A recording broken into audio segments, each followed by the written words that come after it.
kugira amasengesho akore ategerezwa kuba akamenyero. Hari umuhinga yavuze ngo igice cya kabiri cy'ubuzima bw'umuntu kigizwe n'akamenyero k'igice cya mbere. Reka ntanga akarorero. Igice cya kabiri cy'ubuzima bw'umukobwa cyangwa bw'umusore kigizwe, igice cya kabiri no kuvuga urugo.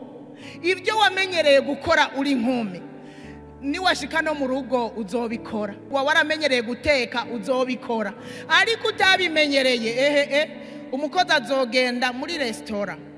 Nukuvuga ngo igice cya kabiri cy'ubuzima kigizwe n'ibyo wari umenyereye gukora ubwa mbere. Nukuvuga ngo ubwa kabiri rero ucubikora neza kubera wari usanzwe ubimenyereye.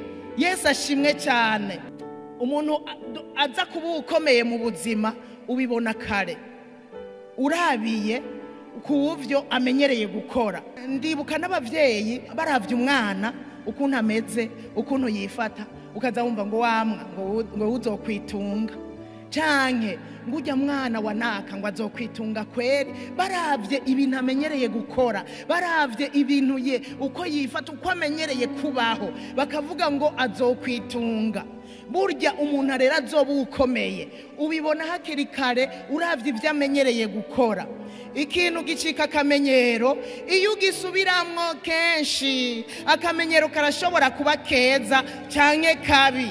Akamenyero keza kajyana umuntu mu kuroranirwa k'ubuzima bwa misi yose, ariko akamenyero kabi kajyana umuntu mu ngorane, mu gutsindwa, mu kunanirwa mu buzima bwa misi yose. Kuza akamenyero ko gusenga niwe uzoba umuntu aroranirwa mu buzima bwa misi yose. Kuza akamenyero ko gusenga uzoba utsinda mu buzima bwa misi yose. Hariho ibintu Yesu yaramenyereye, kuja ku musozi gusenga, kuja mu isinagogi. Wewe umenyereye gukora iki?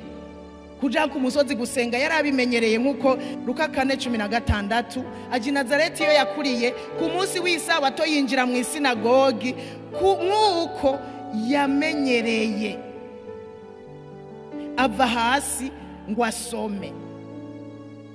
Wewe uramenyereye kuja mu isinagogi. Isinagogi ni mu nzu y'Imana. Kuza akamenyero ko kuba mu nzu y'Imana, kuza akamenyero ko kuba mu ishengero, ubimenyere, bikuryohere, bikunezere. Jewe narababwiye ukuntu namenyereye kuba mu nzu y'Imana, birandyohera ku buryo nava ku kazi nkahaca mu gatondo nahaciye nkumva kwicara mu ntebe naramenya gusenga nkumva birampagije. Ibyo byatumye numva nkunze inzu y'Imana, kandi mu nzu y'Imana uhakunze urahakura ibyankenerwa byose.